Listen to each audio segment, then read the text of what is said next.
स्वागत है बच्चों आपका। एक्सरसाइज 4.2 का प्रश्न 3 है। देखिए मोस्ट इंपॉर्टेंट है।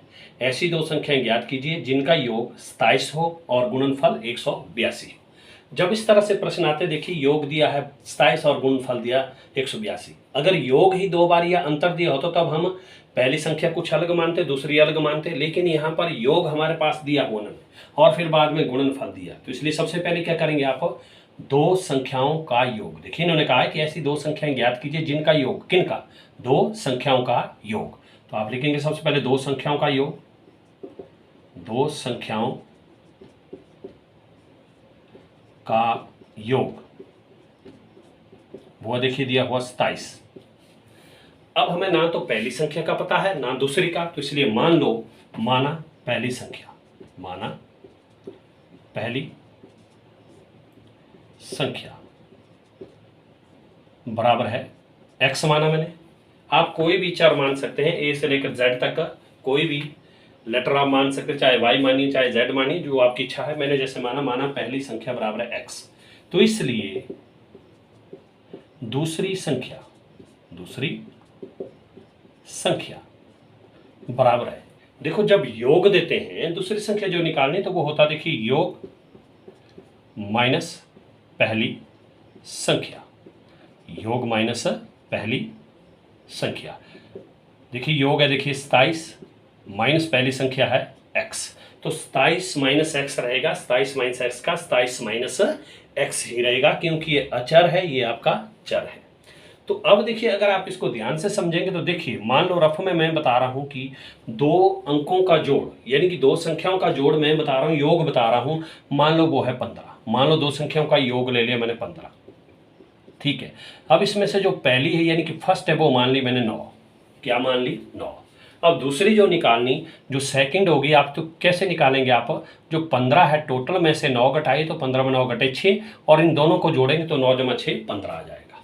तो ये है, देखिए जब भी योग देते हैं तो आप क्या करेंगे, पहले पहली संख्या मान ली जैसे x, तो इसलिए दूसरी संख्या क्या होगी, योग माइनस पहली संख्या। ये ध्यान रखना आपने।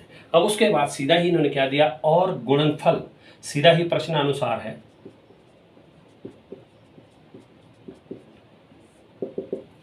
और गुणनफल, किन का गुणनफल, दो संख्याओं का गुणनफल। सिंपल सा लिखना तो आप लिख सकते हैं कि दो संख्याओं का गुणनफल, लिखना तो लिख सकते हैं, नहीं डायरेक्ट भी लिख सकते हैं आप, दो संख्याओं का गुणनफल।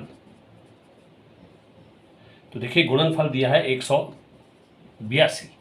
अब गुणनफल 182 दिया है तो इसका मतलब क्या है, पहली संख्या हमारे पास x है, इसका गुणनफल मतलब गुणा, गुणा मतलब इनटू,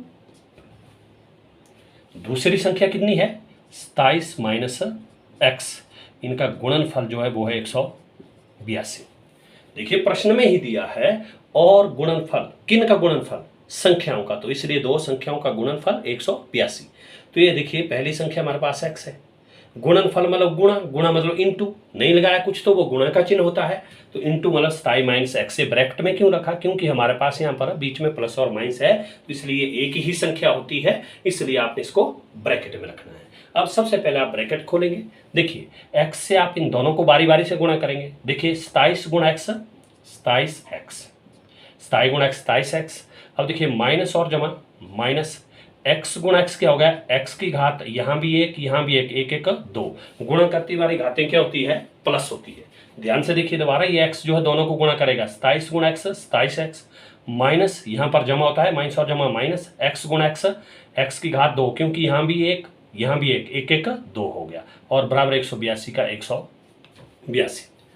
अब आपने इसको जनरल द्विघात समीकरण के अनुसार लिखना है, तो सबसे पहला आता है स्क्वायर वाला।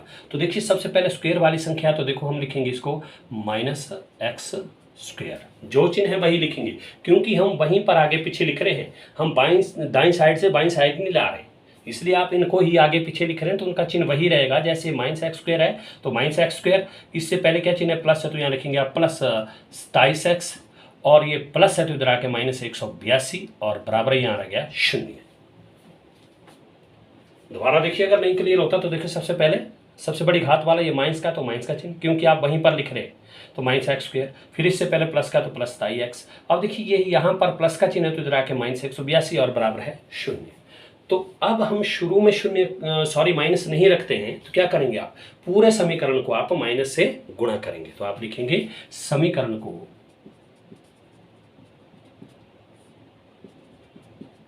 माइनस, ये ब्रैकेट में रखा हमने, माइनस से गुणा करने पर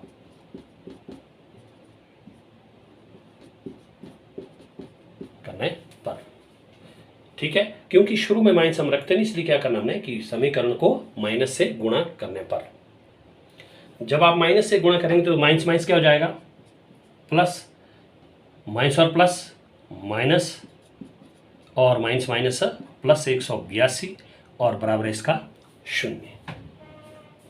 चिन्ह आपने चेंज करने हैं, माइनस का तो प्लस, प्लस का तो माइनस, माइनस का तो प्लस। माइनस से गुणा करेंगे तो आपके चिन्ह चेंज हो जाएंगे। अब आप इसकी तुलना द्विघात समीकरण के अनुसार करेंगे।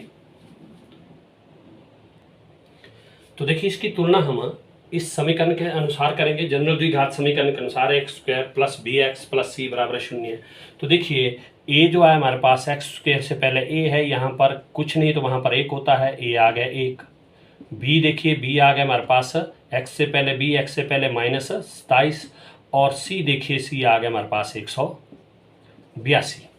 अब करते हैं हम ए सी, वो आपको पता है ए सी करते हैं। अब देखिए ए सी, ए देखिए 1 गुणा सी देखिए 182, तो 182 कम 182। अब इसके गुणनखंड बनाने थोड़े मुश्किल होते हैं, देखो सैकड़ों में, इसलिए अलग सा तरीका देखना आपने।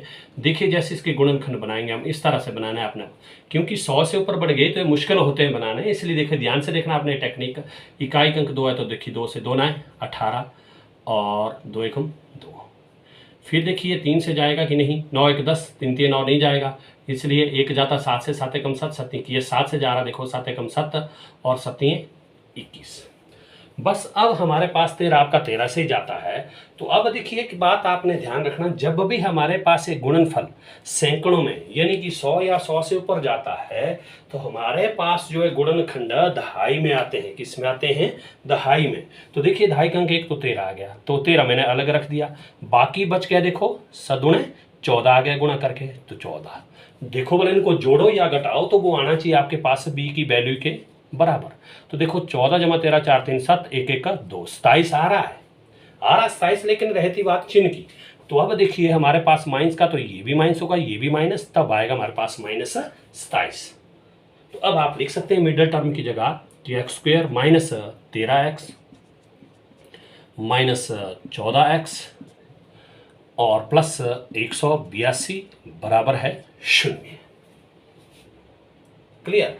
तो अब देखिए इसको माइनस और माइनस को गुणा करेंगे तो वो प्लस बन जाएगा, वो आपका बिल्कुल क्लियर आ जाएगा। अब अगले स्टेप में क्या करते हैं हम कॉमन निकालते हैं। क्या करते हैं?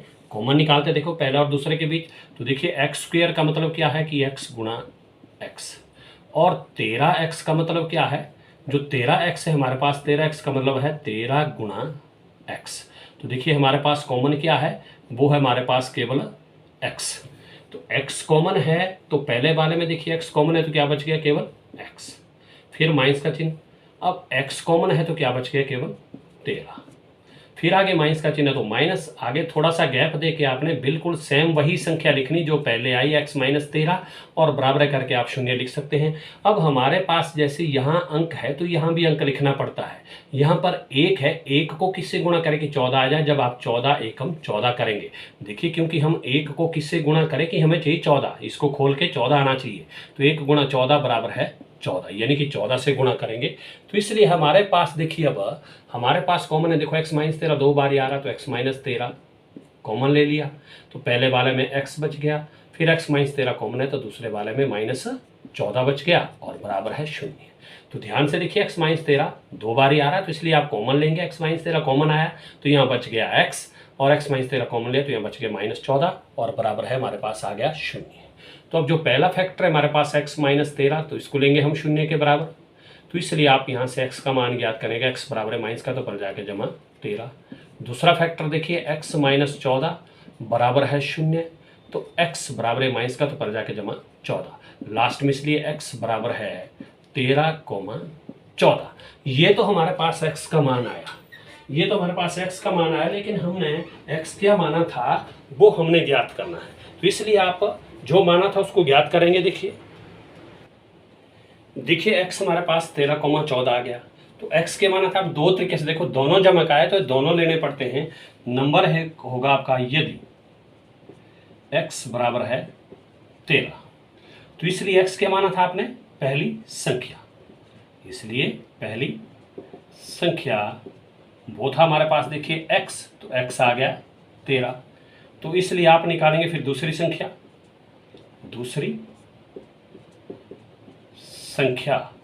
दूसरी संख्या थी देखिए 27 माइनस एक्स। देखो 27 का 27 माइनस एक्स कितना आ गया पहला 13। तो अब देखिए 27 में से 13 घटाएंगे तो देखो कितना आ जाएगा 14। पहला आंसर इसको होगा 13,14, क्योंकि दोनों वैल्यू हमारे पास प्लस की आई है तो दूसरी वैल्यू भी लेंगे। दूसरा कैसे लेंगे, नंबर 2, यदि x बराबर है 14, क्योंकि दूसरी वैल्यू हमारे पास दोनों जमा की आई। इन प्रश्नों में हम क्या करते हैं कि माइनस वाला मान आएगा तो उसको हम छोड़ देते हैं, प्लस वाला लेते हैं। तो यहाँ पर देखिए x आ गया हमारे पास 14 दूसरी वैल्यू, तो इसलिए x 14 आया, तो इसलिए x के माना था आपने पहली संख्या, इसलिए पहली संख्या वो था हमारे पास x, तो x आ गया देखिए 14। दूसरा मान हमारे पास x का 14 है, तो इसलिए दूसरी संख्या